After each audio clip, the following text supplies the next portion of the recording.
And it is another edition of Sports Talk for Tuesday, July the 8th, 2025. I am Mr. Jim, joined tonight by the Starlord Chris Pratt and special guest Mr. Tyler Rosen from Prepcast.com. Our broadcast podcast tonight is brought to you once again by Usha's Tailoring and Alterations, 558 Gravois Road in Fenton, Missouri, 63026. 63026. Usha Bishnapuri, right now in wedding season, working on anywhere from 100 to 200 wedding gowns. Finished off 300 to 500 wedding gowns and prom dresses during the April, May, and June prom season. It's Usha's Alterations and Tailoring. Mention Mr. Jim when you do. And you're going to get a little bit of discount off of alteration work on a bridal gown. I saw her in working on a young lady a month or two ago with her dress with Mama present, and it was quite the experience. Watching Usha Bishnapuri work, again, it's Usha's Tailoring and Alterations. It is UBISHUPURI@gmail.com. Usha's Alterations at the side of the old Commerce Bank Building, 558 Gravois Road. Gentlemen, before we get started,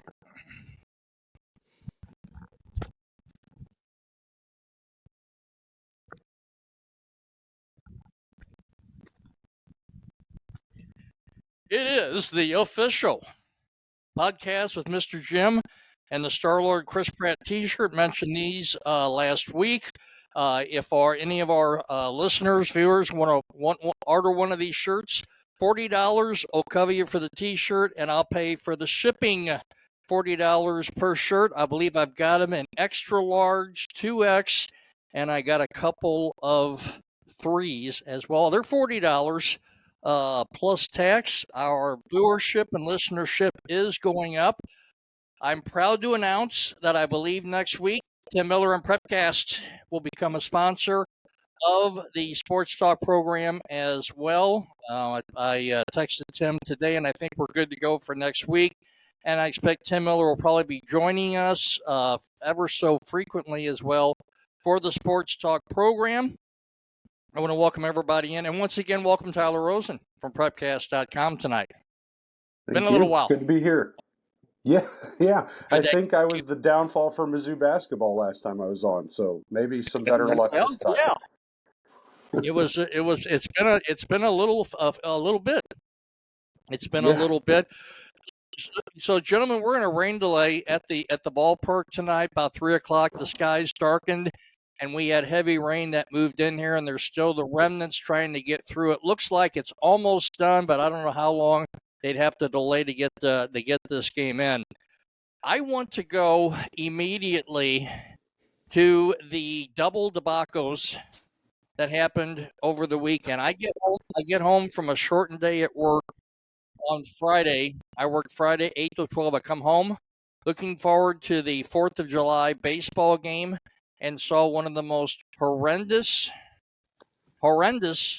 pitching performances ever in history by a Cardinal pitcher. Miles Michaelis, what was it? 6 home runs, 7 home runs. How many do you give him credit for? Was it 6 or 7 given up?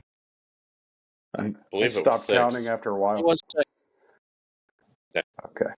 But to imagine that this man was allowed to pitch as long as he did as they tried to save the bullpen, one of the most embarrassing performances in the history of Cardinal baseball. I posted on my personal Facebook, and I didn't hold back on Friday. I said if I had one wish from my genie, it would be that Miles Michaelis never take the mound in another baseball game, period, whether it be the St. Louis Cardinals or another professional baseball team.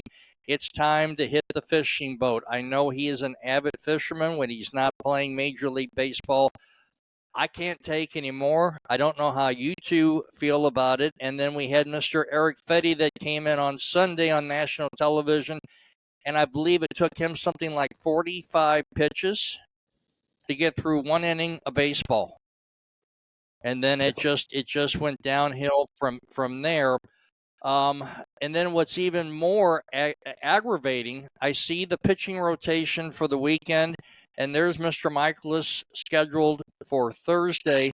I understand the general manager, John Mozeliak, said that eventually this path has got to be corrected at this point. I understand that there's still money in contracts that's due these ball players at this point, but I just can't imagine you've got young arms down at the farm and why they're not up here to replace these two positions. I'm done talking. Tyler Rosen, give me your viewpoint on just what today is going on with the St. Louis Cardinals and their pitching staff, the management of their team.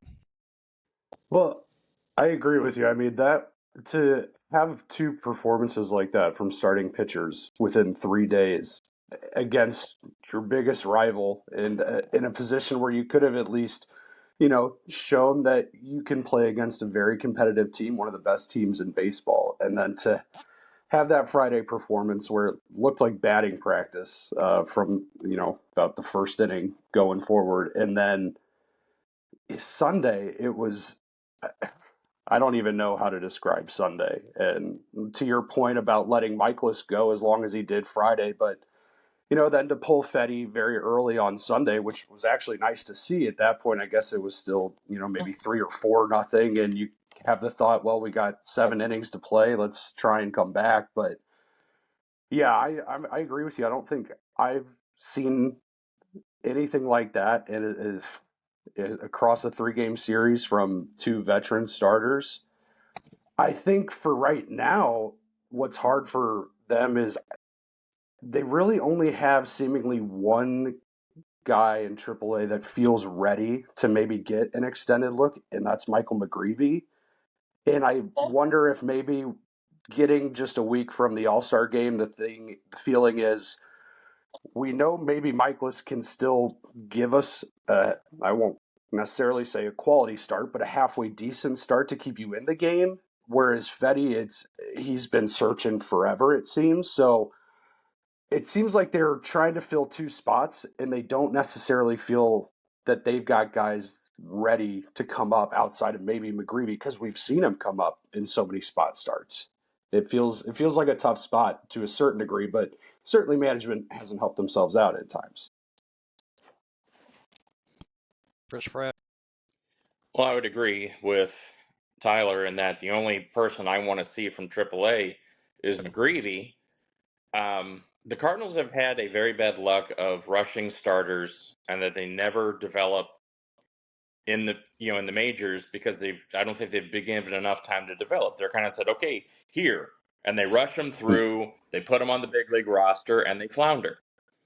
I think what we're seeing is the realization that the Cardinals don't have enough to make a postseason run this year. And I think they're going to take their time. They're going to see what they have in the minors, develop the talent. I think, like I said, I think they went into this year just seeing, okay, this is an evaluation time, see what we've got, see what type of potential lineup we can address in 2026, see what free agents we can go after. The fact that the Cardinals have remained competitive is a testament to the sheer will of these players, that they don't want to fork over the season and just, okay, we're going to be bottom dwellers. But the glaring issue with the Cardinals that we knew from day one of the start of the season was going to be the pitching. You knew what you were getting from Sonny Gray. Miles Michaelis, he has the potential to show you that he can still pitch at the major league level. The problem is that we all forget all the innings that when he was in Japan, and he's not a young arm anymore. If he's not keeping players off balance by mixing it on the inner half of the plate, the outer half of the plate, moving it up and down, his fastball is not going to blow by anybody. And as we saw, you're in one of the homer-friendly ballparks in the country, and he was throwing batting practice. Fetty, at times, looks like he can put it together, but again, everything is inconsistent. The only two starters in my mind that have been giving you anything this year, of course, is Sonny Gray and Andrew Palante.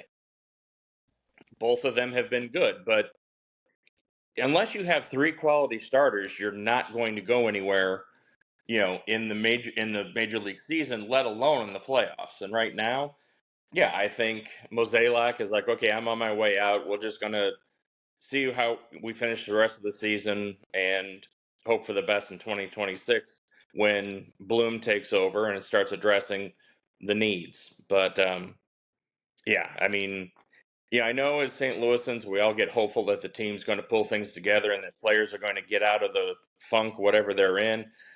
But the realization is I don't see Michaelis turning things around. I think we got the last few good years of him when he first came to St. Louis, but I think the arm is, he's about time that he's going to be, I guess retiring because he's not going to allow himself to continue to just get shelled the way he did, and unless he resurrects himself again for another couple of starts, yeah, it's going to be nail biting every time he takes the mound.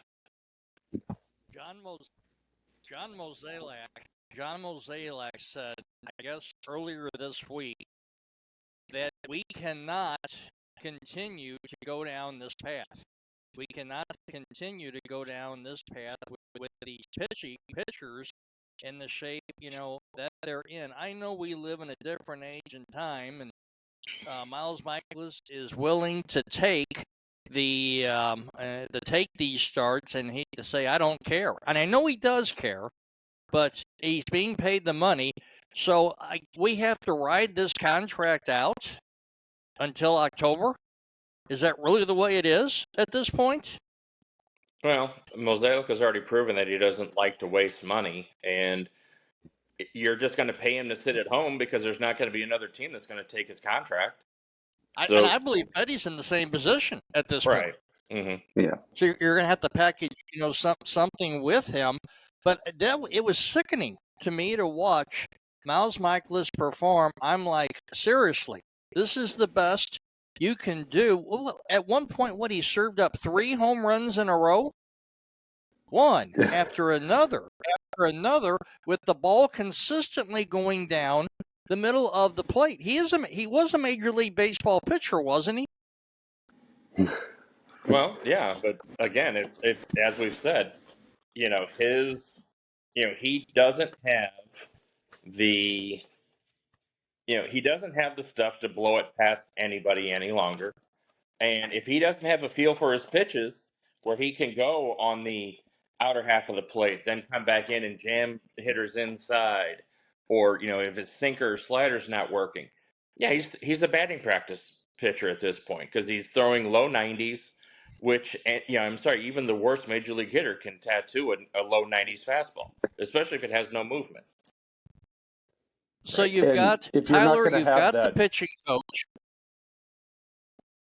Go ahead, please. Go ahead, please. Yeah. All I was going to say is, to Chris's point, if you're not going to have kind of that blow-by stuff, or you've kind of lost a bit of the command, as the years gone on, going too much working over the plate as opposed to around it, you got to try and find a strikeout pitch, and he just doesn't have that. He's only got 60 strikeouts on the year, and he's approaching 90 innings. So it's searching for a lot for him too.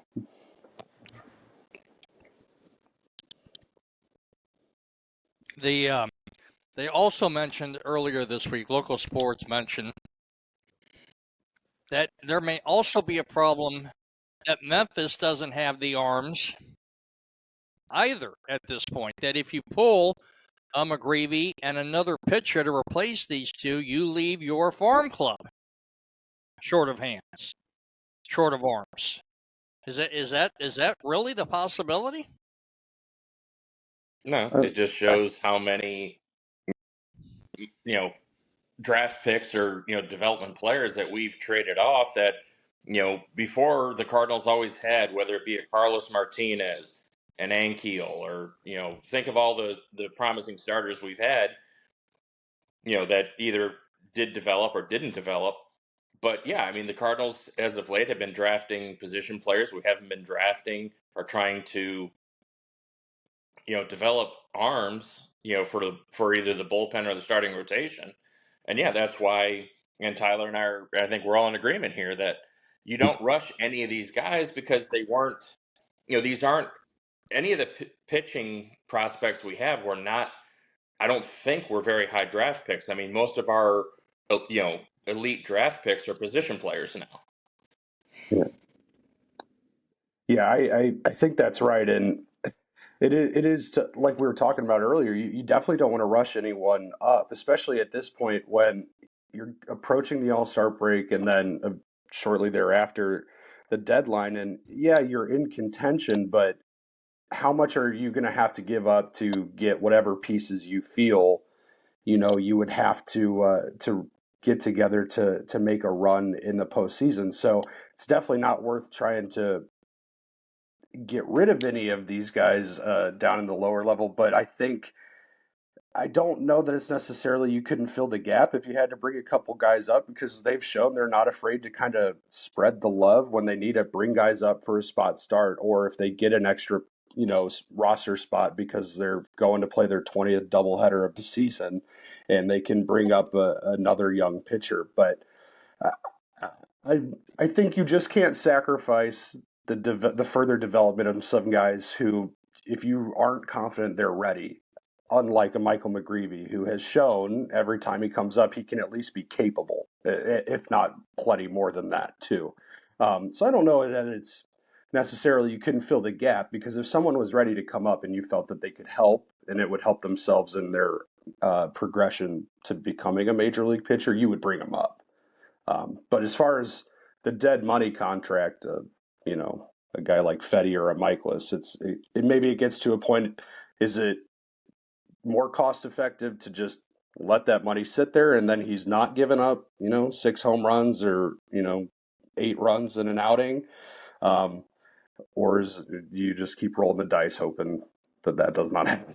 So yeah, I think, and also to Chris's point, the drafting, and as we've come to find out over the past few years, development has just not been what we come to be accustomed to. I would like to believe, gentlemen, that at some point here in the last week, that there's been a Zoom call or there's been some type of a sit-down meeting in an office. Maybe it happened yesterday on their day off, where Ollie Marmel, the pitching coach for the Cardinals, and John Mozeliak are in the DeWitt office and are discussing this, and the pitching coach saying, pitching coach may be being asked by John Mozeliak, where do you think Fetty and Michaelis are at right now? Wouldn't you think there has been some type of a meeting at this point to talk about this? I mean, well, I'm sure they have, but it goes back to what's the solution? We don't have one. This is why, it makes it all the more of just shows the incompetence of John Mozeliak. You could have signed Kyle Gibson to another 1-year deal. You didn't have better arms in your rotation, and yet you let him walk, in favor of Fetty and or Michaelis. To me, it was just one of those. I'm like, okay, you can get this guy on the cheap, a 1-year deal, just like you did. He was a serviceable pitcher, and they let him walk. So, again, I mean, all the writings on the wall that with this being Mozeliak's last year, that they weren't interested in making a run this season. I think Mozeliak's checked out. He knows the writings on the wall, so he was just like, okay, I'm just not going to do anything my final off season. And that led us to this point, because again, if you're looking at the team at the end of last year, and the pitching was a concern, why didn't you sign some of the guys? Why didn't you re-sign Kyle Gibson? Especially if you weren't going to do much this year, because you knew that Michaelis was on the decline. We didn't know about Eric Fetty last year, but I mean, you look at what we've got now, and just a few simple things that could have been done that weren't. It tells you what Mozeliak's thought process was at the start of this year. Question I have: Riley O'Brien. Riley O'Brien has shown that he can be a 1-inning stopper. Is it really too late? We're in July. Is it really too late to consider Riley O'Brien as a 3 to 4 inning starter? at this point? Is it too late in the ballgame? The man impresses me, Riley O'Brien, as to what he can do. Could he be moved into a short-term starter to give you 3 or 4 innings if you needed it? What do you think? I I don't know why I guess they being the Cardinals couldn't. I just don't know if that's what they would want to do to try and if the method is to duct tape this wound until Bloom gets in and you can truly kind of reinstall a new regime. I don't know if they want to kind of go to this hybrid somewhere between 5 and a 6-man rotation and then wear down your bullpen even more if you're only expecting O'Brien, namely becoming a bullpen pitcher, then to go 3-4, then you still got to bridge the gap and hope someone else picks up the slack to maybe pick up another 3 or 4 so you're not, constantly rotating through the bullpen in games like that. I see where you're coming from, especially at this point. It seems like, hey, anybody who can throw strikes and not get hit around the yard, why not? Why not give them an opportunity at this point when 2 out of your 5 starters just have not been effective? But that's got to, I guess, be a philosophy thing on if they feel comfortable extending their bullpen. But I don't know. Well, and my concern with that is you've already got a taxed bullpen, and why would you want to have them taxed anymore when you know a guy's only capable of throwing 3 to 4 innings? Plus, if he's going to be a potential closer in the future, why screw with the guy now? And I know there are some exceptions, but I mean, Jordan Hicks is the only one that seemed to have made the transition. But even at that, is he necessarily a quality starter when he was, almost a lights out closer? Yeah, he showed some success with the Giants, but again, you're talking about a guy throwing more innings than he's accustomed to. There's injury problems, fatigue issues, and I think if you're coming up as a reliever or a potential stopper coming out of the bullpen, why? I know they want to become starters in the major league level, but there's a reason why people get touted for the bullpen or as a closer, and it's typically it's an endurance factor that they don't have the endurance to be able to go 6, 7 innings is what you want out of a starter. And I say if he's already kind of plugging that stopper, that 1 inning stopper role, don't damage. And what I mean by this is don't mentally damage him that he has to all of a sudden, get out of what his normal is and then move to a starter where he not only is he trying to, save his endurance so that he can go longer than 3, 4 innings because that's an even quality start, but then you increase his chances of Tommy John or other issues because he's putting more wear and tear on that arm that he's not accustomed to. So I would almost, both of you, Jim, go ahead. real quick, Jim. Yeah, I would almost Yes, be more willing to almost give Steven Matz another go if you wanted to do that and see if he couldn't extend what he's been doing in maybe a more setup role. Just because he's at least familiar, he's a vet. Maybe some of the mental stuff it doesn't come into play as much, but that also doesn't really feel like a true solution by any stretch. So, but just if you were going to do something like that, maybe try with him. You both are giving me the impression at this point, and I think that our local sports station in town is feeling the same way. It's quite possible that 3 weeks from now, the St. Louis Cardinals won't make a single deal, that they will choose to stay pat with what they have at this point, with the philosophy that, hey, we came into the season, nobody expected anything from us.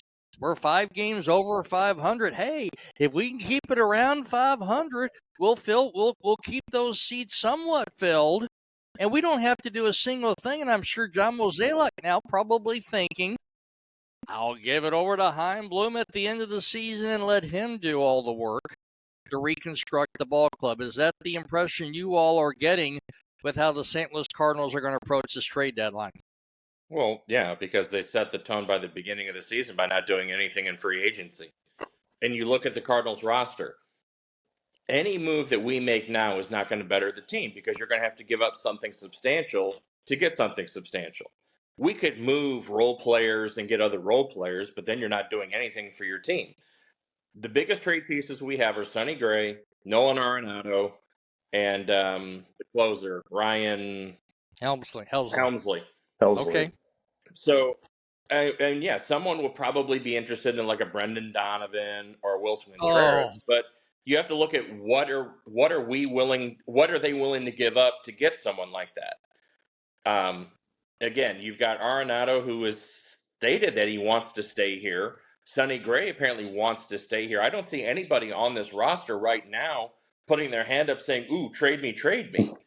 I want Sonny Gray.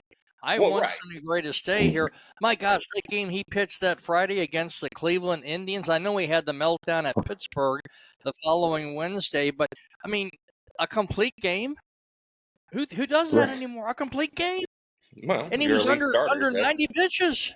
No, You know, no, it was one of the best pitched games. But again, it's you look at the Cardinals right now, and to do anything this season, why? Unless you're wanting to trade Helsley, because I think again with closers they have a certain shelf life, and I don't know if Helsley's going to be that elite closer any longer. not anymore. I don't see it. But you have to have something to be willing to give up to get something that's going to make this team better. And again, I mean, right now, there's just nothing that I see the Cardinals doing that's going to make a difference. I'd rather keep what assets we have. That you've got a team with a really good nucleus, and then plug in a few free agents in positions that have dire need. We need another starter to go along with Gray. I would say, enough of the experiment with Walker, Nootbaar. I'd say go, if there's a free agent outfielder to get, I'd say get them and, possibly look at trading some of the excess outfielders. I think the experiment's done with a lot of these guys.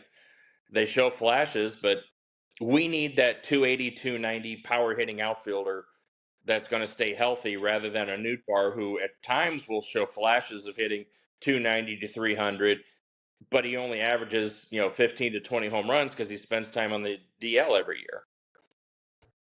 So we've had Jordan Walker on his second stint on the DL, and I wasn't aware that they threw appendicitis apparently into the equation as well.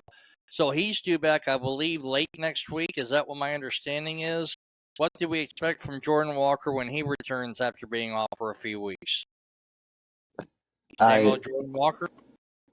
Well, I guess it'd be it'd be hard pressed to expect more coming off of something like that, especially when, in theory, you're going to be a competitive team going down the final couple months of the year, and we've seen other guys, and namely even Ivan Herrera when he comes off the IL DL that can hit. So I don't know. Maybe more of the same. Maybe you see him take a couple steps forward in whatever development plenty still needs to happen for him, but I wouldn't expect too much. I think I'm starting to float a little closer to Chris's point of view where it comes to Walker. I'm not all the way out on the experiment yet, but I'm certainly flowing that way the more and more time goes on. Yeah, it's been unfortunate for him a couple of times. I know some of it is probably self-inflicted over his few years with the major league team, but yeah, that's tough. And I think with just the timing of him coming back, it might be a little tough to expect much of a contribution from him. But again, it is Chris's point. Lars Nootbaar could go down again, and then all of a sudden maybe he will have to play, and we'll have to figure it out. Tell you what my guy has been all season long, though he's had a little bit of a dip, but not bad. Alec Burleson. I just love this guy to death. Alec Burleson. He just, to me, is just a fantastic representative of what the St. Louis Cardinals are all about. This man is just all class. He goes up to the plate. He very rarely strikes out. He's going to make contact with the ball. He's maintained a fairly solid average. I think he's still in the lower 290s at this point. He's got, I think he's tied, for the most home runs on the Cardinals right now. He's got 11. He and Herrera are tied, or Contreras are tied with Mhm. 11, something like that. Yep. And Mhm. his field play has greatly improved. I see him diving for balls, making the right plays. I only see bright things ahead for Alec Burleson. I think he's going to be here for quite a while to come. I really do. Well, I would hope so, because this is one of the things that's infuriating to me about the Cardinals. You've got a guy like Burleson who shows he can hit 200, flirt with 300 or 290. He can flirt with 300. He's going to be a power bat coming in from the left side. But they don't give him the playing time. They'd rather give it to Nootbaar. They'd rather give it to somebody who's more of an experiment and not keep the guy who has shown you what he's capable of doing. It's infuriating that the Lars Nootbaar experiment has gone on for as long as it has when the guy can't stay healthy. And honestly, outside of when he's I want somebody who's more consistent. Nootbaar is streaky.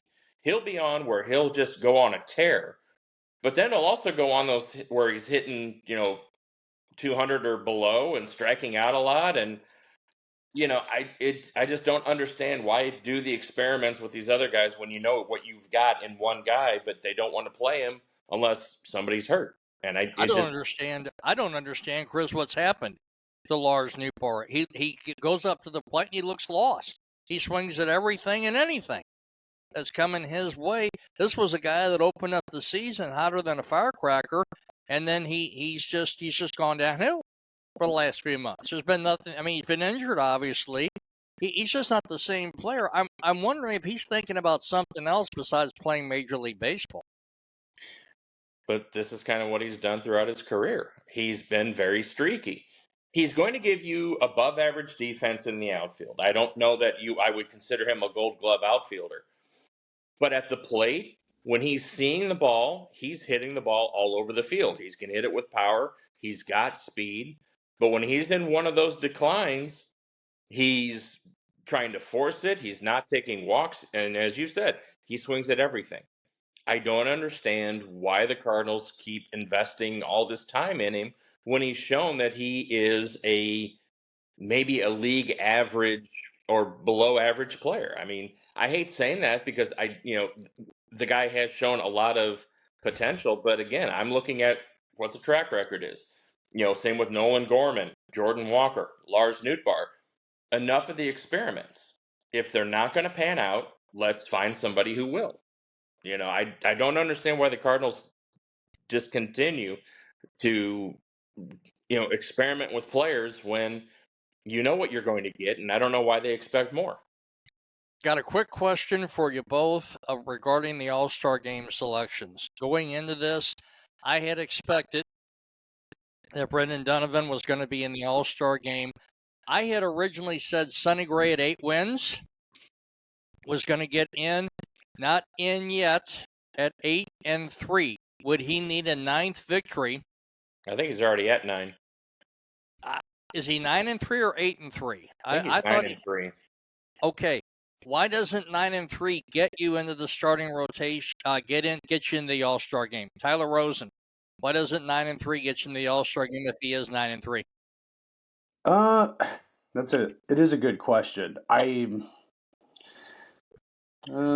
Well, I'm sure there's some bit of politics involved, not saying anything nefarious when it comes to that, but it is towards manager selection at that point, and you get, not saying anything about Dave Roberts, but you have guys who are from different clubs making decisions, and I know that it's not made in a vacuum, but I think maybe part of it has to do with I think the Cardinals, maybe as a brand now, are not as sexy as they once were. And certainly I think when it comes on a national stage, there aren't as many recognizable faces. I'm not saying he necessarily deserved to be there, but like a guy like Mason Wynn would be like a national type of face, especially with how young he is, how talented he is, and how fun he is to watch.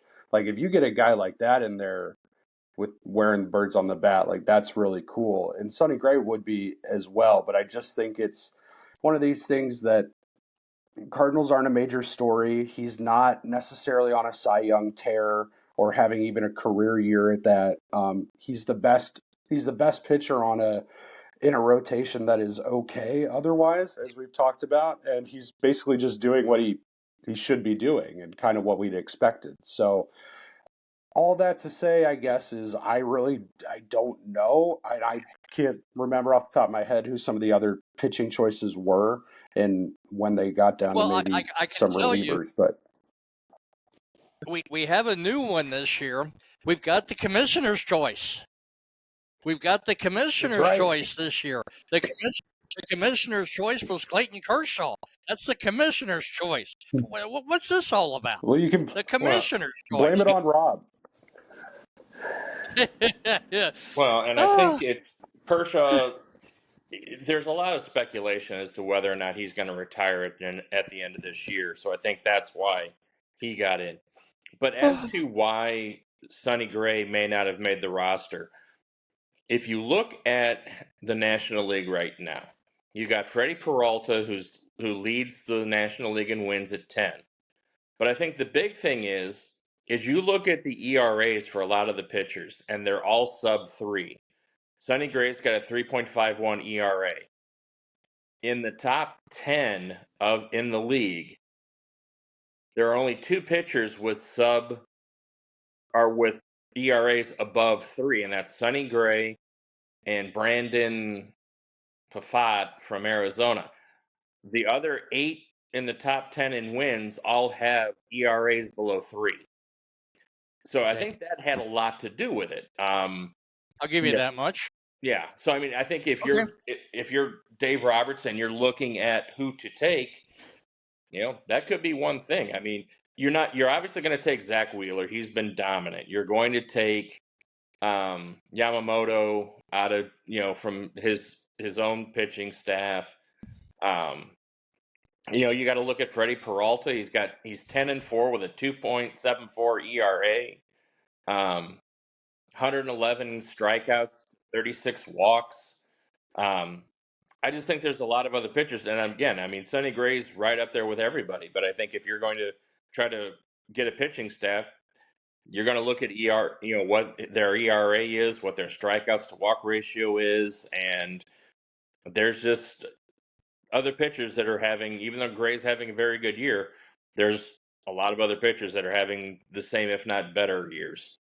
I do believe, however, that Sonny Gray will get put in before this game gets started. I think one person will drop out, and Gray will likely get that nod to come in, get invited to Tuesday. It may not happen tomorrow or Thursday, but I would think by Friday, if he wants it, then he'll probably end up in Atlanta. Gentlemen, we're at the 33. Are we 38? I'm sorry, we're already 38 minutes in to the podcast. I don't want to spend an awful lot more time with the Cardinals. I do, however, as I said, I believe we'll have Prepcast aboard next week. Tyler, he will be Tim will be one of our primary sponsors, and I've invited Tim to be on the podcast as much as he would like to be. I know he just got back off of a vacation. We are not far away, are we, from August? No. And things firing back up. No. Back up again. No, and it's our summer break sometimes doesn't feel like much of a break when all of a sudden mid-July rolls around and start getting schedules sent out to us. But no, we're excited. I was actually going through some tentative schedules today that I was able to find, and yeah, no, we're going to be excited to get going. We'll enjoy the next month or so before all the local stuff in high school in Division III and whatnot get going. And but yeah, happy to be a part of it again, and glad that we Prepcast and Tim are sponsoring the show. It's awesome. Yeah, I'm really looking forward to that next week. And as I said, Usha remains one of our primary sponsors at this point. Hopefully she'll hang aboard. I got her at 314-238 4612 Ushna Business Prairie, 558 Gravoy Road. The shirt that I showed off earlier, again, available for purchase. You can get a hold of me, Mr. Jim, at 314-640-7492. They're $40, and I'll cover your shipping. For flat out $40 for one of those shirts. I've got them in XL, 2XL, and maybe one or so in a 3X. They're available for purchase at $40. We are also brought to you, again, I just want to get a quick word in from Mr. Kim Hamilton with Off the Hook Embroidery. He has screen printed the shirts. Again, the man we're talking perfection. When the T-shirts arrived, I gave one to my boss at my regular job yesterday. He said, "These are really impressive. Who dreamed up the logo?" And I said, "I helped with it, but Kim kind of made it possible. He got the logo together, and I thought he put out a very quality T-shirt. He's also embroidered a couple of baseball jackets for me, and I've also got a couple of caps, and he's just something else. He's also a cigars seller and smoker, over 300 varieties of cigars. It's Kim Hamilton. Bottom line is, it's Off the Hook Embroidery. He's got a fantastic golf line, too. I own one of his ratchet belts. He's got a nice sports shirt line. He's got a beautiful cap line with the nice logo of the Ace of Spades on the front with the golf ball in the back. He's got a lot going on. He's out of Wesley Chapel, Florida. It is Kim Hamilton and Off the Hook Embroidery. I was talking to somebody this morning at work that I talked to. His son is going to be playing minor league hockey. He was chosen for a city in Iowa for their hockey team. He is a gifted hockey player, and he will be playing I don't know what you want to call it at this point, amateur hockey, maybe just a step below the minors at this point. I'm not for sure. He's playing for an Iowa team. But he mentioned this morning something. I don't know if you all have heard this or not. Blues, Jordan Kyrou, Montreal. No, I hadn't heard that. Jordan No. Kyrou to Montreal. That the rumblings within are that the Jordan Kyrou experiment is over. Yes, he scores goals, but they're looking for more, and Montreal wants him. You've got Jimmy Snuggerud, who I think could very well become a 30 or 40 goal scorer next year, given a full year. How do you all feel about Jordan Kyrou being traded to the Montreal Canadiens if that were indeed to happen? Well, I would hope that they would get something, in return, because, Kyrou, I mean, to say that he's not an integral part of the offense, I think is an injustice, so to speak, because whenever he's on the ice, he has to be accounted for. Now, there are some durability issues with him, but I mean, he's one of those guys that I think he needs. I guess I'd be curious to see you put him, Snuggerud, and take your pick on centers, because I think Kyra's a wing, right? I forget what he plays. Yeah. Yeah.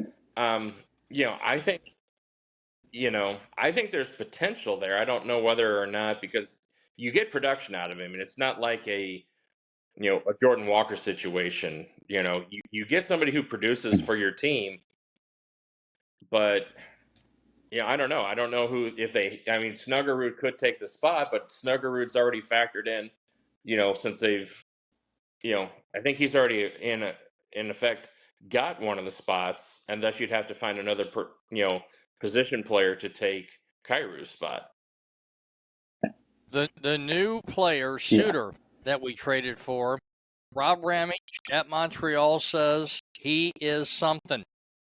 They may not have to make another deal after getting him. Tyler Rosen, do you feel the same way that Suter coming to the Blues is going to make a huge difference?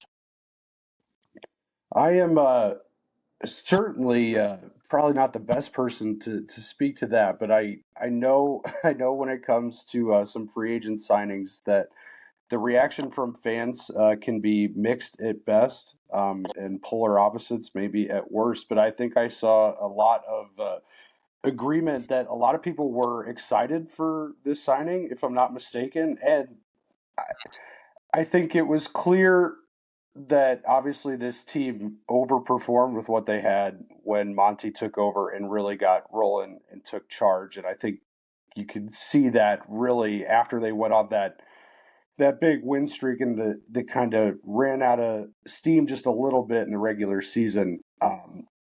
Now, how big of a difference and what holes they still need to fill, especially if you have to not have to get rid of Kyrou, but get rid of a Kyrou and what you would get in return for that. I think going back to that Kyrou point and kind of picking off of what Chris said there was like, I think I'd like to see Kyrou, in conjunction with a Snuggerud or someone before we just kind of say, okay, yeah, this experiment's done. Because also to Chris's point, I agree. He's to discredit everything he's done or capable of doing in the offense. I know he certainly has his ups and downs, and he's been in and out with the fan base, Kyrou that is. But I think with Suter, I think you try and hold on to Kyrou because you're getting to a point where you're gonna fill a hole and then create one as soon as you fill it. So yeah.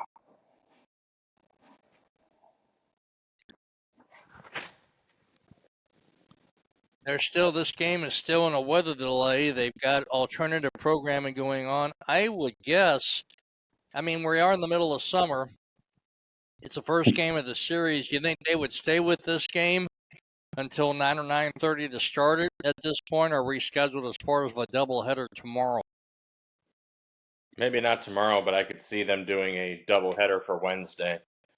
Well, tomorrow would be Wednesday. Oh, I'm sorry, I mean Thursday. Tuesday, Wednesday, Thursday. Yeah. For the 3 games. They've got alternative programming on. They've been running this since 7 o'clock. I'm just wondering. Again, it's summer vacation. I know for families at this point, so they probably don't mind hanging out at Busch Stadium. The question is, Sonny Gray. Does this throw his preparation all off? Is this too late for him to try to make a start tonight, as regimented as he is with his starting routine? Well, go ahead, Chris. Chris, what were you going to say? Chris Pratt? Well, I was going to say that, yes, he's regimented, but I think in a rain delay that, I think all veteran starting pitchers knows that there's a possibility of a, rain delay. And I think he's going to have his own, warm up routine or something to stay limber so that he could make the start tonight if they do get the game in. If he was a rookie, I'd probably say no. They're probably going to scratch him in favor of another starter. But I think, Sonny Gray wouldn't be the first time he's pitched on a rain delay. So I'm sure he's, going to have everything in line to make the start if he can tonight. Yeah, I'd agree with that too. And I just again, yeah, no, I'd agree. I'd agree with that. He'll probably go if they can get this one in. I do think it is interesting though that this rain and a cancellation forcing a doubleheader is, the same reason that Sonny Gray wasn't able to pitch a single time in 7 games against the Cubs, to a certain extent. But no, if they can get it in, he'll probably be ready to go. And that's going to be the only question is if they can, I don't know, find a window. Yeah, they're at 8:23. I guess they'll let this program ride out, and they'll let us know what is going on at this point. Is there anything else going on in the sports world that we want to talk about right now? Anything else happening soccer-wise? But I guess our soccer team's still in the dumps. STLSC still in the dumps, not winning. Well, that team's, they got rid of their coach. They've had injury issues. I think, it's going to be one that they're going to hope for the best for next year. Get the new coach time to gel with the players, get some of the players back healthy, and hopefully, I don't know what free agents like really for Major League Soccer, but they can either develop or get another prolific goal scorer to really help this team out. Yeah. I saw a fantastic documentary last night that I had been looking forward to. The History Channel did a documentary last night on Jim Thorpe. And some of you may ask yourselves, who was Jim Thorpe? Jim Thorpe was born in an Indian tribe back in the late 1800s. He lived to the age of 64 in 1953. He's considered the greatest athlete to ever play in a sporting event. His specialty was track and field, and also playing football. It was an excellent documentary last night. They chronicled his rise with the Carlisle boarding school that he was sent to by his parents. At 1900, he was sent to that boarding school. He was groomed for track and field. He had a heck of a time trying to convince his coach, Pop Warner, that he wanted to play football. Warner persisted. Warner, for months, put him off, and then he finally gave him his shot, and boy, was he impressed with Jim Thorpe. Thorpe was a running back. He was a tough player. He kicked field goals for Carlisle. He's considered one of the greatest players ever to play the game of football. Football back at the turn of the century wasn't what it was today. It was a sport of gladiators. There were very few rules. Guys collided on the football field as gladiators. They were saying that back around the 1905, 1910, there were injuries on the football field. Guys would have their eyes gouged out, elbows flying.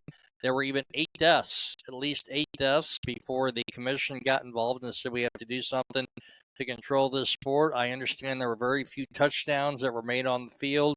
Field goals won football games. But Thorpe considered the greatest athlete of all time. He went to the 1912 Olympics in Stockholm, Sweden, took two medals and 2 trophies, which was an incredible achievement. He would lose those medals about a decade later when it was found out that he played minor league baseball and was actually paid a little bit of money to do that, and he was stripped of his medals. It took until 2022 to get his medals finally restored to the family. Thorpe tried unsuccessfully. He died in 1953. The man had a bad heart. He died of his 8th heart attack in 1953 at the age of 64, but he's widely considered the greatest athlete of ever. He was definitely voted that of the century when they did that a long time ago, but it literally took until 2022 to get his medals restored back to his family. By then, he'd been deceased for over 50 years. I was talking to my residents today about that. They were quite fascinated with his life story. Is there anything else that's going on at this point? I know we've hammered the Cardinals into the ground. We're into our 52nd minute here. Anything else going on in the sports world we want to talk about at this point? Well, I mean, so far, and I know that there's been some wild trades and everything going on in the NBA, but just because this is a topic that fascinates me. So you've got LeBron James now doing the 180-degree turn on championships means something. He's such a narcissist that you're realizing that he's never going to catch Jordan as far as rings. He's never going to catch him as far as anything. He's now going, well, I'm the greatest, but, I don't chase titles. I don't chase championships. And it's like, how unintelligent is this man truly? Because we know the reason he left Cleveland was to go to his first mega team in Miami and specifically to win championships. Every time he's gone somewhere, it's been to chase a title. And, he's what, 4-10 or 4-6 rather. I'm sorry. He's been to 10. He's 4-6. The last couple of years, it's been a one, you make the playoffs, but you're out at the end of the first round of the playoffs. I don't know about you, but I know that there's a lot of LeBron fans. And of course, you try to talk educated basketball with anybody and nowadays, and they think that today's game is the greatest thing ever, and it's not even close. But to me, it's just, and I'll guess I'll pose a question. Do you think at this point the LeBron James is hurting the NBA or helping the NBA? I'm staying out of that one, Tyler. That's your call. Okay. I'm staying out of that one. I thought LeBron James was the commissioner of the NBA. He might Who's as Adam well be. Silver? I thought he was the commissioner of the NBA.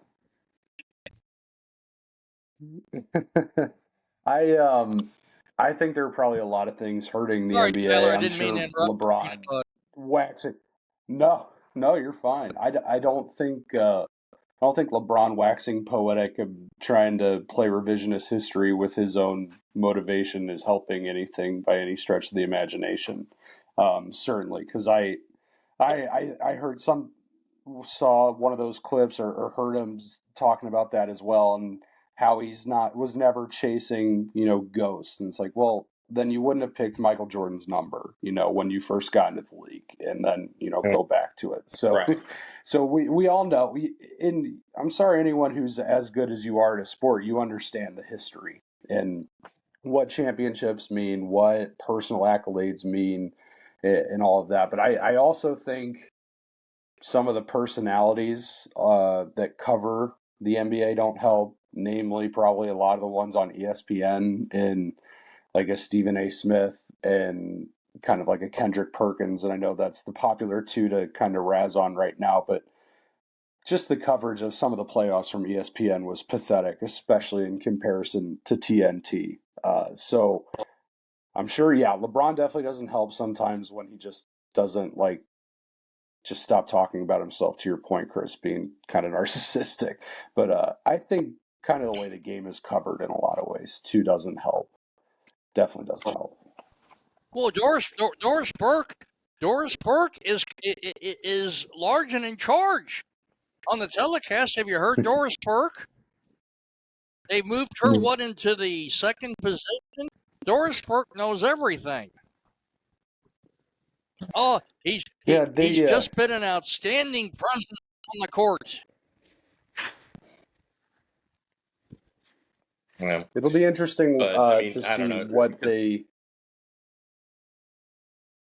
how it looks in the years going forward. So we've got a start time on this. They're saying 9 p.m. Okay, so half an hour. 9 p.m. to start this baseball game. So apparently they've got the tarp off the field. They're saying a 9 p.m. start time. I was going to say, Chris, just to add to the LeBron James, he's got another profession now. He's dealing teriyaki in a restaurant. Have you seen the commercial? Yeah, he I saw flips the teriyaki into the guy's coat pocket. Yeah, and he flips one into the woman's mouth. Well, but there's also another Amazon one where he becomes a barber, and what he does is he puts all the people in the chairs now have crowns. So again, it's that whole narcissist egotist that he is. And and I guess, I don't know, I know I'm younger than Jim, but I'm likely quite a bit older than Tyler here. For me, looking at the NBA product now, and I understand that all sports go through an evolution of change. Steph Curry and the I can't think of the name of his team, the Golden State Warriors. Golden State Warriors. Yeah, they redefined basketball, or they had to, its new iteration when they just started dropping threes at will.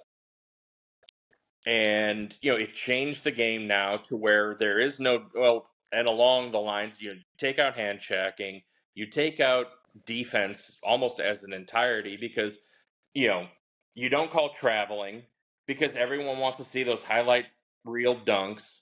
And I've seen a lot of replays of LeBron where he's taken 5-6 steps for getting to dribble just to put on some sort of spectacular Not 10 to 12?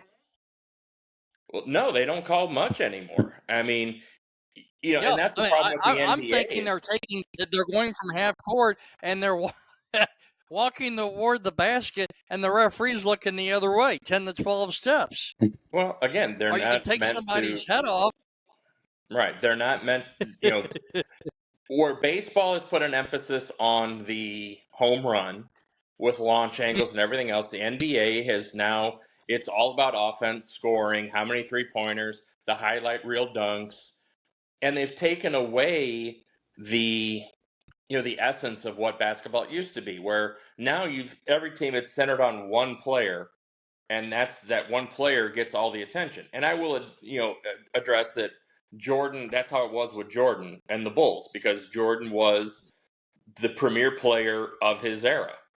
There are a lot of good players, but he came in at a time where you had Magic and Bird, who had dominated the league, and then Jordan comes in and surpasses him. Not to diminish Magic Johnson or Larry Bird's career, but Jordan was just able to take over. He had to endure those bad boy Pistons teams. He had to deal with the Knicks. He had to deal with the Celtics. He had to deal with the Lakers. And yeah, he went through his share of losses. There's no doubt. But, and everyone says, oh, well, he couldn't have won a championship without Pippen. It's like, well, okay, let's not, put Pippen up on a pedestal just yet, because Pippen was a rookie. He was a drafted rookie. It's not like this was a kid that was handpicked from another team to come. It just could have been that Pippen could have also washed out and never been the player he ended up being. So, I just hear all these arguments about how today's game is so much better than, the 80s and the 90s. And I'm like, what planet are these people on? Because, you're playing one dimension. It's all offense against another offense. There's, you don't see many steals. You don't see many, you don't see any defense. There's no hand checking, no nothing. So, the big argument about, well, this player couldn't play in the 80s or the 90s. I'm not saying that any of the players today couldn't play back then, but it's, here's what I will say is we don't know what LeBron James would have been in the 80s or 90s with all the defense and everything the way it was played. But we know what Jordan was like during that time. And Jordan playing now, hands down, the argument would be over, Yeah. Yeah. Well, It's, the that's man funny. comes down the court. Yeah, go ahead. Somewhat, you always hear that comparison the other way of, well, what if, LeBron playing then? And it's like, well, we'll never know, but it's like, well, we can pretty well assume what Jordan would have done in all of this. I've never heard anyone say that, and I like that argument. Yeah, I agree with you, Chris. Well, he's here's guys who are capable of averaging. Yeah, he averaged, on 33, 34 points a season back when he was just getting mauled. And now you can't even hand check him in today's game. I'm sorry, he's averaging 40 to 45 a game. Because, I mean, it's just the way his talent would, and the way his game translates, you're not going to have anybody who's going to be able to, man-to-man him on defense to keep him from driving the lane. No. I mean, it just wouldn't happen. Well, Michael Jordan in his heyday, this man would launch himself from the free throw line, would launch himself midair from the free throw line and slam down a one-handed dunk. That was Michael Jordan. Oh, yeah. You couldn't cover the man. He would literally launch himself from the free throw line, one hand with the ball, and jam it into the goal. That was his thing. That was reminiscent of the old Dr. J with the New Jersey Nets, Dr. Julius Erving. That was one of my dad's favorite players growing up. James, have you seen Dr. J? Look at that doctor fly through the air. Well, and the Dr. J, Julius Erving. Right. Had it not been that he played most of his career in the ABA before the where they came into the NBA. But Dr. J is one of the most underrated players of all time. As far as I'm concerned, I would put him in my top 10 of all time. Our top 5, if not top 5. If not, I grew up on the ABA when I was just a young man. Quick story. Old Spirits of St. Louis. You guys remember the Spirits of St. Louis? Well before your time, Tyler. Yeah. Early 70s. Yeah. Launched Bob Costas' career as a basketball announcer. When the Spirits player let go of the basketball, Bob Costas would say, "Bang from 30. Bang from 30. That was Bob Costas' catchphrase. That was his start before he became big time. But they had a basketball day at the old arena for the Spirits of St. Louis. We had about 3 weeks' notice. I was probably 11, 12 years old in 74, 73, 74. And I asked Mom, I said, can we get tickets for that basketball game? They're giving out an official ABA basketball. I was young, dumb, and stupid. That was the day of the plastic-coated basketball. We get down to the arena. The game started at 12:30. There were people already lined up, 5 lines outside the old arena, all the way up, 5 straight lines going all the way back up to Oakland Avenue. We were about halfway through one of the lines, and we waited for about 45 minutes before they opened the gates. And Mom said, if you're going to get a basketball, you better be up at that front door. It's going to be a cattle stampede to get inside the arena. So my brother and I went up to the front door. When they opened the doors, it was indeed a cattle stampede. You probably could hear it all over St. Louis as people mobbed the ticket agent. We got our tickets taken. We assaulted the coupon lady that you had to have a coupon for a basketball. We assaulted the coupon lady, knocked her down the steps. That made the newspaper. The next morning. Coupon lady hurt when knocked down the steps. As we rushed toward the kiosk, thousands of people trying to get the 10,000 red, white, and blue plastic-coated basketballs. I did get a basketball ticket home, played it in my alley in South St. Louis, and a half hour later, all the paint came off the basketball. That was basketball. I've told this story 1,000 times. I never get enough of it. It was maybe their last season in St. Louis, but it was basketball day at the old St. Louis Arena. Tim Miller may recall that. I'm not for sure. Tim's just a hair older than I am, but he may remember that day as well. They knocked the coupon lady down the steps to get a cheapo plastic coated Spirits of St. Louis basketball. Well, listen, guys, we're a little over an hour in the things at this point. I guess it's really time to wrap things up. We beat the Cardinals overhead with a baseball bat. So one more time, no trades for the Cardinals. We stay with what we have. You have to have something of value to trade right now. Any valuable piece is better left in the Cardinals organization than trading it out. Okay. I'll go with that. Yep. Tyler, couldn't what do you agree think? more. Yep, couldn't agree more. They stay Chris with and I.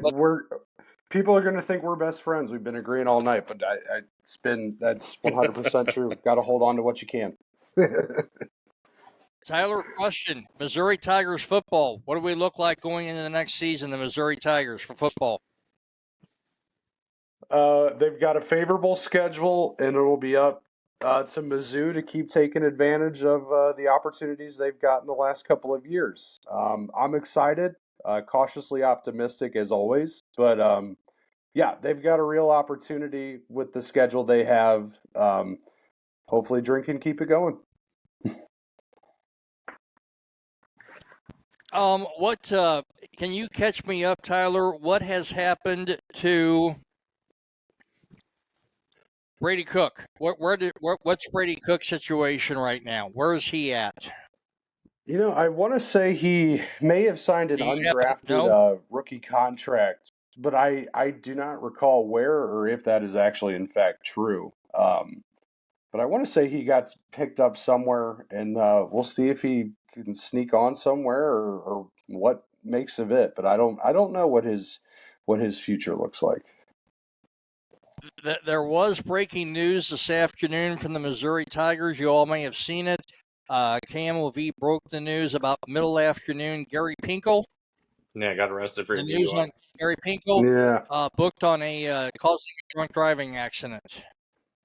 Yeah. And real quick, Brady Cook looks like he's in the New York Jets camp. He's slated to be right now. They have him slated as the 4th quarterback, so he's probably a practice squad unless he can move up through the preseason and make the roster. I would project him at number 3. I would project him at number 3. The New York Jets don't have much, right? Who is the quarterback at New York? Well, that's a good question. We're having to look it up. I want to say a problem. I think. Well, it's the Jets. Justin Fields, I think, is with the Jets. Yeah, it's the Jets. Fields. Yeah. Fair. Fields. Yeah. Right. Yeah. Justin Fields is right now slated as they got Tyrod Taylor as the backup. Oh man. Adrian Martinez and then Brady Cook. So that's Brady Cook will be the. I've been there with Tyrod Taylor. This guy, forget about it. I mean, what is he, 60 years old? I'm kidding. He's been with every football team. I mean, Brady Cook should be able to get in there as at least a third, right? Should? Well, so it all depends. So he's competing with Adrian Martinez, who was the starter for Kansas State last year. Both he and Brady Cook are entering their first season in the NFL. So he just has to beat out this other rookie. And saying that Brady Cook, you can make the strong argument that he faced better competition, in the SEC than Kansas State did in the Big 12. So I would say that he's got a very good chance of beating out Martinez. It's up to him to seize the opportunity, though. Yeah. Aaron Glenn.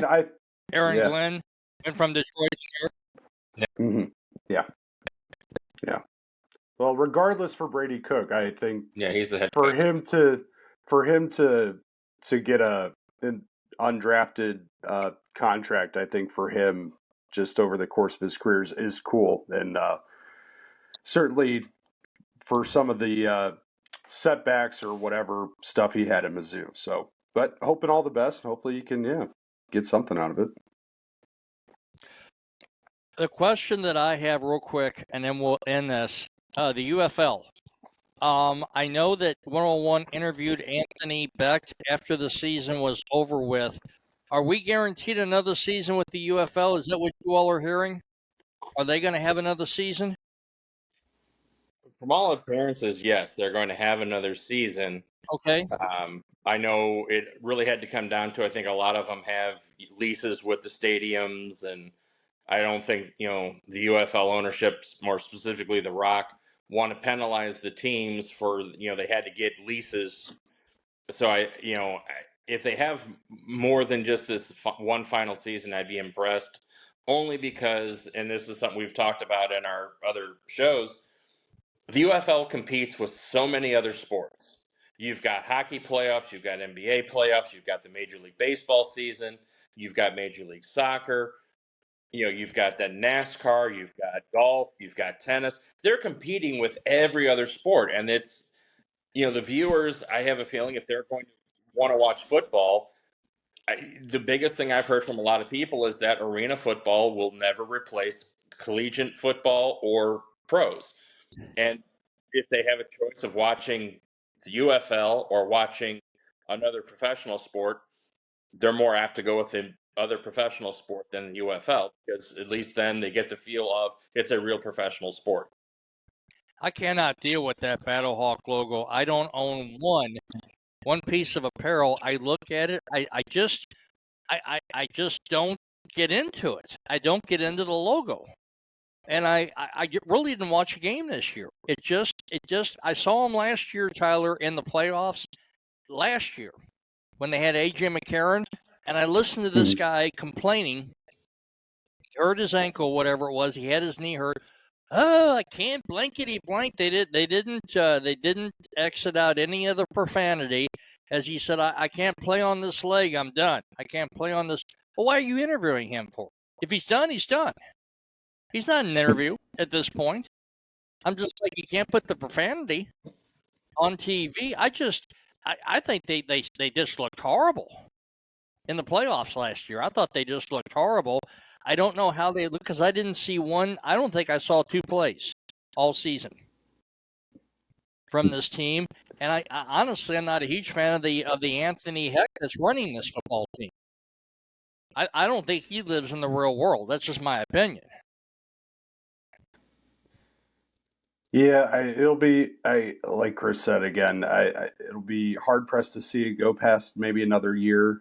You've just been able to see the attendance go down kind of across the board. Not that it was anything special really in a ton of other markets outside of here, but even tuning in this year at home games, while it was still probably a good crowd and a good atmosphere, you can tell just over the past few years, it's been a pretty steady decline, I'd say, from year to year. But yeah, I would say more times than not, if the Battlehawks were on, I would make a point to check in, but I would probably go watch something else first, especially if it was a Saturday or a Sunday afternoon. Attendance in St. Louis down, what, about 10,000 fans? From the past year, TV ratings took a severe dip as well. So Well, and those are again, all. yeah, when you're competing against every other major sport, it's, you have to be able to take your foothold within the first couple of years. Year one, they had a decent foothold, but then the regression set in. And, again, it's, I understand that this is the only time that they can really do it because you've got the NFL season that really gets underway in August with the preseason games and then goes all the way through February. So they're going to have a very limited window as to when they can get in because they can't compete against collegiate football or the NFL. And so that little condensed season that they have, but it's look at what, where they're getting teams, and they're in such small markets like Birmingham, Alabama, and you think that they should be able to survive well in Birmingham because Alabama doesn't have a professional sport. The closest thing they have is the Crimson Tide. But yeah, That's all they need. Well, right, but and That's all they need. Right, but again, it just shows that if Birmingham, you'd think that they don't have anything at this time of the year to really watch, unless they adopt teams from other states. But even Alabama, they're just not getting traction, and these they are larger cities, but they're smaller media markets, and you're only going to be able to do so much with small media markets. I'm ready for pigskin, guys. I'm honestly ready for pigskin. I'll continue to follow the Cardinals. One final question: do the Cardinals make the playoffs as a wild card team? What do you think? No. No? I think as the season wears on, the pitching is not going to improve enough that we're going to be able to make up and contend with the teams that are going to make the moves, that are going to make that push towards the playoffs. Tyler Rosen. Yeah, I don't playoff? see them sneaking in. I don't see them sneaking in. I do think they'll be playing competitive baseball and meaningful baseball through most of September. And I guess you never know. If you can get to Wrigley those last 3 games with a little bit of something to play for, you never know what can happen. It seems like a long shot, especially if they stand pat in a couple of weeks at the deadline. I think it's the Chicago Cubs and the Detroit Tigers in the World Series. This Cubs team looks incredible. If they can get past They're LA, good. I mean, LA's getting through some injury issues. Yeah. I mean, LA, they're still the standard in the National League until someone takes them down. And that's just because they have a payroll that's obscene and they can defer so much money. It'll be funny, though, LA in about 10 years when they can't afford to pay anybody because they've got all the money locked up in deferred contracts. Yeah. Yeah. Oh, man. Well, anyway, I want to thank everybody for tuning in with us tonight.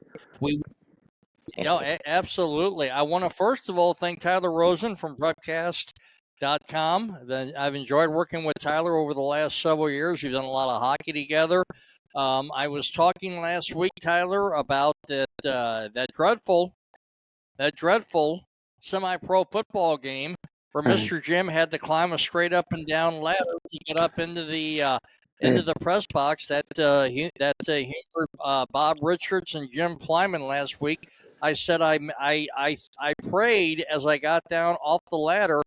Tyler said you can come down at the half, and I said I don't think so. I've got to worry about getting down this ladder a final time. Tyler, upon reflection, 84-7. This was a semi-pro football game. 84-7. Yeah.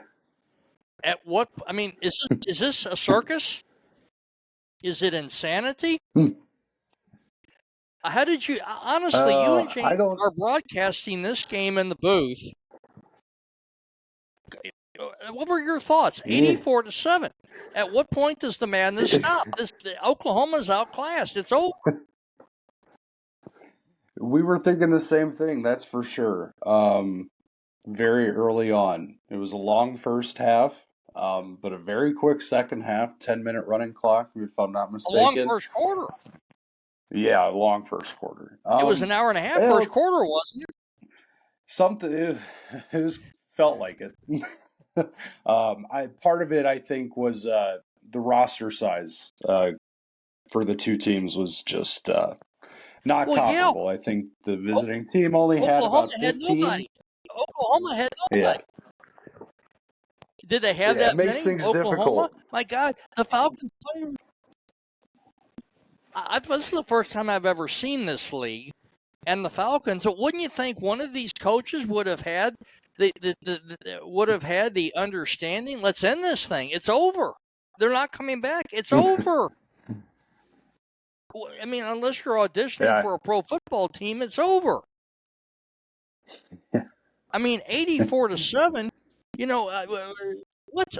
I mean, Tyler, we're getting into this, and I'm thinking to myself midway through the first quarter, what did I get myself into? This is a joke. This is a joke. And again, anybody that's listening from the St. Louis Falcons, my apologies, but what is the reality? What do you achieve from an 84-7 victory? What does their coach achieve from an 84-7 victory? What have you proven? That you're Nick Saban, you can run the score up? I wish I knew. I don't know. Well, that'll be for for a later time. Listen, I want to thank all of our listeners. I want to thank all of our viewers for tuning in tonight to Sports Talk. We will continue through the summer. I'm going to probably have Tim Miller on as often as I can. Again, I expect him and Prepcast to join us as a live sponsorship beginning next Tuesday night. I will keep you all updated on that. We have the shirts for sale at $40 a piece for those great T-shirts. Great looking T-shirts. Podcast with Mr. Jim featuring the Starlord Chris Pratt. They're $40, and I'll cover the shipping on those shirts. We will continue to rotate in Prepcast announcers as the summer goes on. I want to thank Tyler Rosen for being a part of the podcast tonight. And as usual, the Starlord, Chris Pratt. We're always looking for sponsors. Let me say this a million times over. I'd love to have you come aboard as a sponsor. Hey, if you've got a small business and you want to talk about it, let's get it done on Conversations with Mr. Jim, which occurs at 7 o'clock on a Monday night. Sponsorships are really inexpensive right now. I'll promote the living daylights out of your business. We've got very reasonable advertising rates right now for sponsorships. Really, a sponsorship for 4 Sports Talk podcasts a month is $50. Tell me where you're going to find a less expensive rate than that to appear on the podcast with Mr. Jim. We're growing an audience at this point. I see good numbers off of the Facebook page. YouTube is slowly but surely getting there, and I want to let everybody know we will be on Facebook, where it's pretty much automatically going to be on the Facebook, the podcast with Mr. Jim page, almost after we're done here, and then I will throw it over to YouTube a few days later. Again, I appreciate the audience. Chris, I want to say we're about our 7th or 8th month of doing this at this point? Roughly. I mean, I missed some time when I had double pneumonia, but we started. Well, it was right around January, I want to say, and then we covered Super Bowl and then spring training. So we're about 7 months roughly. And I'm not going anywhere. I'm enjoying doing this. I've got the experience of a broadcasting degree, and thanks to Mr. Tyler Rosen, I'm a lot better on the production end, working for Prepcast.com, as well as Mr. Jim Miller. And I still do the camera and do an occasional announcing gig or so. But this man in the middle, Tyler Rosen, is an exciting person to work for. He helped me with the production end, as well as Tim Miller. Tyler, I'm hoping that Mr. James O'Sullivan might join us before the end of July. I'm hopeful. Okay. I'm going to say he said he might. I want to have him aboard. I'm going to get a hold of him and see if James O'Sullivan can join us. Chris, James O'Sullivan, I actually worked with him when my career with Prepcast started. We did volleyball together over at Lindbergh High School. I worked with him for the first time. That was the first gig I had with Prepcast, working with James O'Sullivan. Of course, James is a workaholic both at KMWX Radio. Tyler, I'm assuming you still do a little bit over at KMWX AM? Yep. FM filling now? in every now and then. Love it. Yeah. Yep, filling in every KMWX, now their and then signal, and they're helping now out on where what? I can. And helping out where you can. KMWX is over on the 104.1, right? 104.1. 104.1. Yep, you're correct. 104.1. Ammo X for the Cardinal. First time ever that they were able to get. How long have they been doing the 104.1 for? Not for very long. It's been a more recent change within the past few months, maybe right towards the beginning of the season or shortly after the start of the baseball season. But anyhow, running way over on the podcast tonight. We had a lot of good things to talk about. I want to again thank Mr. Tyler Rosen from prepcast.com to join us, the Starlord Chris Pratt. We're going to come back your way next Tuesday night at 7:30. I don't know who's going to be with us. It may be Tim Miller. I will communicate more with Tim as the week goes on. I know he just came back off a nice vacation, and we're about a month and a half from all heck breaking loose. Again, is the fall football season, and what do we have? Football coming up. What's Greenville got going on in the fall, Tyler? Football? They'll have football, soccer, both men's and women's. I know James O'Sullivan will be covering volleyball out there, and I think that's pretty much it for us for the fall out there. So we'll be busy. I don't know what my fall is going to look like, but I'm assuming that Tim's going to keep me jam-packed full of videoing and whatever else is going on. Then we'll have the February hockey playoffs again, the hockey stuff over in West Dundee. So we look forward to that. Again, my official wrap-up tonight. Thanks to everybody who tuned in. You'll find this on Facebook. Very next day, YouTube shortly after that. I'm Mr. Jim. He's Tyler Rosen from prepcast.com. The Starlord, Chris Pratt. I want to wish everybody a good evening, and we'll see you next Tuesday here. It's Podcast with Mr. Jim here in the Riverside studio on Tuesday nights at 7:30. Thank you all for tuning in tonight. Have a wonderful evening. Take care, everyone. Take care. Thank you, guys. Thank you, gentlemen. I appreciate it. It's